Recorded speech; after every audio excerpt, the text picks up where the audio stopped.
We were never meant to live apart from God. If we do, we have to face some consequences. Let's look at the story of Naomi as an example. Naomi's family left God's nation and went to live in Moab, an enemy land. But after a few years, her husband and her two sons died and she was left alone. When she returned to her homeland, she said in verse 21, "I went away full, but the Lord has brought me back empty." This verse shows us that we will never truly flourish if we walk away from God. No matter the reason is, whether it's famine, hardship, persecution, sin, disobedience, whatever it is, we will never flourish. Sometimes when we walk with God, we will reach a point where life feels complete. We have got everything what we prayed for, peace, provision, maybe even success. But without realizing it, we'll start living like we can do life without Him. Because now we have no more needs from God. And the only time we remember God when trouble hits. The danger of doing that is we'll lose what matters most, the inner life that comes from being filled with the Spirit.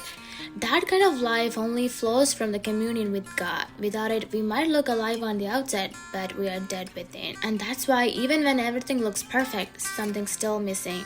And that missing part is Jesus. Naomi's story reflects this truth. She says she went away from Bethlehem full, but she returned empty, because life apart from God always led to emptiness. Drifting away from God is not a sin, but settling in and continuing in that sin without repentance is what leads to negative consequences. They didn't just go to Moab, they settled there and started their family in a pagan nation. We can see that in verse 2. Not only that, they also married Moabite women, which went directly against God's command, because those women served other god and could them lead into a idol worship. Eventually, Naomi lost all of her family at the end. Sometimes it's possible to drift away from God because we are living in a fallen world, and yes, God understands our weakness, but He never wants us to stay in that place or become comfortable in that sin without repentance. Sooner or later, we will begin to lose the things of God. But the beauty of our God is His mercy still prevailed. When Naomi returned to Bethlehem, her home, God restored what she had lost. God gave her a grandson through Ruth and Boaz, and that son became the grandfather of King David.